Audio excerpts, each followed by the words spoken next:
Salut tout le monde, bienvenue dans le 7ème épisode de notre série pour créer un jeu sans coder avec Bolt et Unity. Aujourd'hui on se retrouve pour un épisode qui va être un petit peu plus court que les précédents et on va notamment parler du HUD, donc le Head Up Display. En français on appelle ça l'interface tête haute. Alors c'est pas très parlant comme ça, donc clairement commençons par se demander qu'est-ce que c'est que le HUD. Eh bien le HUD c'est simplement les informations qui vont être affichées sur l'écran du joueur au premier plan. Donc des HUD, on en a dans quasiment tous les jeux aujourd'hui. Ça peut être l'inventaire du joueur, ça peut être un menu pause, ça peut être le nombre de munitions, le nombre de points de vie, les pouvoirs, etc. Ça peut être vraiment énormément de choses. Et notre jeu ne va pas faire exception à la règle parce qu'on aura également un HUD et je vais même pouvoir vous le montrer directement. Dans la fenêtre Project, vous pouvez aller dans Scène et double-cliquer sur la scène qui s'appelle HUD, ou HUD du coup en anglais. Et vous retrouverez dans l'onglet Game ici une preview de notre HUD. Vous retrouvez notamment des cœurs qui vont représenter la vie de notre personnage, un icône de clé pour indiquer si notre personnage a oui ou non une clé en sa possession. Cette fonctionnalité, elle n'est pas encore implantée, mais vous saviez déjà qu'on allait en parler, vu qu'à l'épisode précédent vous avez vu qu'il y avait des clés et des portes.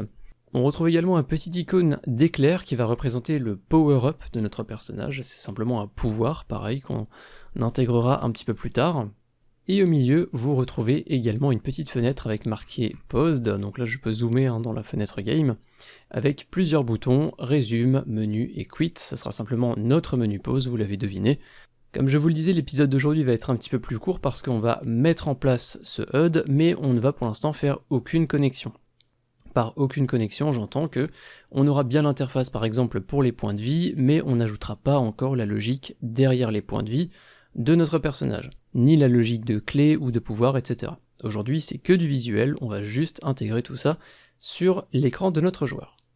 Rapidement avant qu'on ne commence, vous pouvez aller dans la fenêtre hiérarchie, ouvrir l'objet HUD, sélectionner pause menu, et pause menu, on va le désactiver parce que c'est une fonctionnalité qu'on ne va pas intégrer avant un petit moment. Donc vous l'avez vu, j'ai simplement désactivé l'objet en haut à droite pour qu'on ait dans un premier temps uniquement les points de vie, la clé et le pouvoir. On va ensuite pouvoir se rendre dans level 1, on va revenir dans la scène dans laquelle on était tout à l'heure. Unity va vous prévenir que vous avez fait des modifications, il va vous demander si vous voulez sauvegarder la scène HUD.unity, évidemment on va faire save. Donc c'est parce qu'on a désactivé le menu pause, l'objet pause menu. Et du coup, comment est-ce qu'on va s'y prendre? Parce que là, chez nous, on a déjà notre personnage, on peut le déplacer, on a déjà notre gameplay. On veut juste ajouter par-dessus toutes les informations du HUD. Et bien sur Unity, il y a une technique qu'on peut utiliser maintenant depuis pas mal de versions. C'est que Unity gère le multiscène, c'est-à-dire qu'on va pouvoir charger plusieurs scènes en même temps. Donc notre but à nous, ça va être de charger notre niveau 1 par défaut, comme on l'a actuellement. Et au lancement du jeu, on va pouvoir chercher la scène HUD, qu'on a ici dans le dossier Project, et simplement la charger, la mettre par-dessus notre niveau 1. Et du coup, toute notre interface, qui est déjà préconfigurée, vous l'avez vu, apparaîtra sur l'écran du joueur. Le fait d'utiliser cette technique de multiscène, alors là je précise juste pour ceux qui connaissent un petit peu Unity, pourquoi est-ce qu'on va plutôt utiliser le multiscène qu'une préfab de menu? Eh bien c'est simplement parce qu'on utilise Bolt principalement et qu'on a envie que nos graphes soient les plus simples possibles. Et il vaut mieux donc tout configurer dans une scène à part qu'on va intégrer directement et après on s'occupera des connexions de ce HUD avec les systèmes nécessaires. Mais de manière générale, ce qu'il faut garder à l'esprit, c'est que moins on a de nodes, mieux on se porte. Pour pouvoir charger ce HUD, on va faire quelque chose qu'on a déjà fait à l'épisode précédent, c'est qu'on va se rendre dans le menu File, Build Settings, et vous vous souvenez qu'on a ajouté les levels 1, 2, 3 et 4 dans le Scene in Build. Le fait que ces scènes soient présentes ici, ça veut dire que concrètement on peut les charger, on peut les utiliser. Mais vous voyez que notre scène HUD, elle n'est pas à l'intérieur, donc on va remédier à ça. Depuis la fenêtre Project, vous allez faire un glisser-déposer de HUD dans le Build Settings. Et vous pouvez la mettre tout en bas dans un premier temps. D'ailleurs, on va peut-être même en profiter. Vous voyez qu'on a la scène menu qui est ici, qui est déjà préconfigurée, alors on n'en parlera pas avant un petit moment, mais pour gagner du temps, vous pouvez déjà faire un glisser-déposer de menu également, et cette fois-ci, on va le mettre tout en haut. Alors l'ordre aura une importance lorsqu'on fera le build, c'est-à-dire lorsqu'on créera réellement notre jeu dans un format exécutable et qu'on pourra ensuite distribuer. Mais dans un premier temps, tant qu'on développe notre jeu ici sur Unity, l'ordre n'a pas vraiment d'importance. Quoi qu'il en soit, on va déjà faire les choses bien et donc mettre menu en premier, puis les levels 1, 2, 3 et 4 et le HUD en dernier.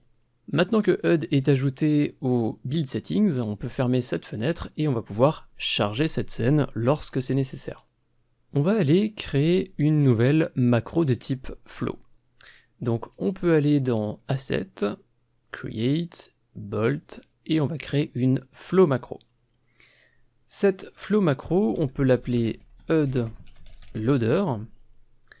On va directement la glisser dans le dossier macro pour pas qu'elle ne se perde avec les autres scènes. Et dans HUD Loader, on va avoir besoin que de 2 nodes. Donc la première, on va faire un clic droit, on va juste taper Start. Ça sera celui-là, donc in Event Lifecycle, c'est ce qui est marqué entre parenthèses ici.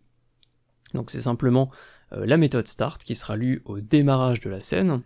Et qu'est-ce qu'on a envie de faire quand la scène démarre? Eh bien, on va créer une connexion et on va charger la fameuse scène de HUD par-dessus celle qu'on a actuellement. Et pour faire ça, on va faire Scene Manager, Load Scene, vous connaissez déjà cette node, j'ai fait une petite faute, voilà, Load Scene.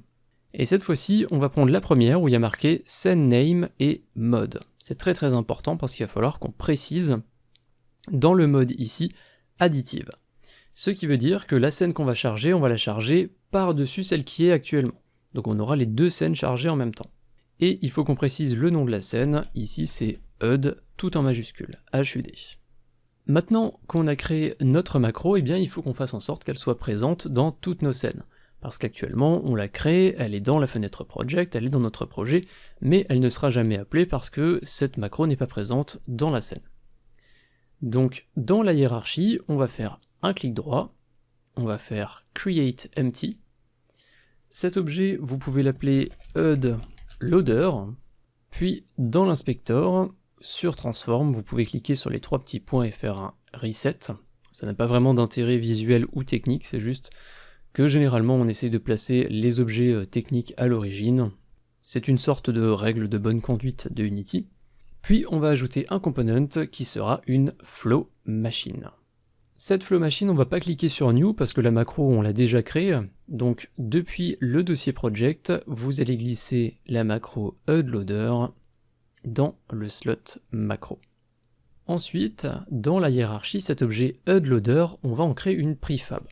Donc pour rappel, une prefab, c'est un template, c'est un objet qu'on va pouvoir réutiliser dans notre jeu. Pour faire ça, on va simplement faire un glisser-déposer de HUD Loader sur notre dossier prefab. Et du coup, dans le dossier prefab, on peut retrouver un certain nombre d'éléments, notamment nos plateformes dont on avait rapidement un petit peu parlé. Et de manière générale, tous ces éléments, on pourra les réutiliser et on en reparlera quand je vous montrerai comment créer vos propres niveaux. Maintenant que l'objet HUD Loader est présent dans notre première scène, il va falloir qu'on l'ajoute dans les autres scènes. Donc on va devoir faire ça à la main. Ça va être assez rapide parce qu'on n'en a pas beaucoup. On va aller dans le dossier scène, on va charger level 2. Encore une fois, Unity me demande si je veux sauvegarder, bien évidemment save. Et maintenant que je suis dans mon niveau 2, je vais aller dans prefab et je vais simplement faire un glisser-déposer de HUD Loader. Également, on va en profiter si déjà on est dans notre scène numéro 2, dans level, objective. Vous pouvez vous rendre en bas à droite dans la fenêtre Blackboard sur Object. Et si vous vous souvenez bien de l'épisode précédent, on avait dit que dans le niveau 1, on veut charger le level 2. Dans le niveau 2, on veut charger le niveau 3. Donc vu qu'on va passer dans toutes les scènes, ça va être l'occasion de bien configurer ça. Vu qu'on est actuellement dans le niveau 2, ici, dans Value, on va indiquer level 3. Parce que le niveau 2 va débloquer le niveau 3, etc. On peut ensuite retourner dans la fenêtre Project, dans Scene. On va charger level 3, encore une fois Unity me propose de sauvegarder, je fais save. Dans ce niveau 3 où l'on retrouve une petite créature, je ne vous spoile pas, on en reparlera un petit peu plus tard. On va aller dans le dossier prefab, on va glisser le HUD Loader, on en profite également pour ouvrir level, puis objective, et tout en bas à droite dans le Blackboard, on va passer la valeur à level 4. vu qu'on est dans le niveau 3, si on termine ce niveau, on veut passer au niveau 4.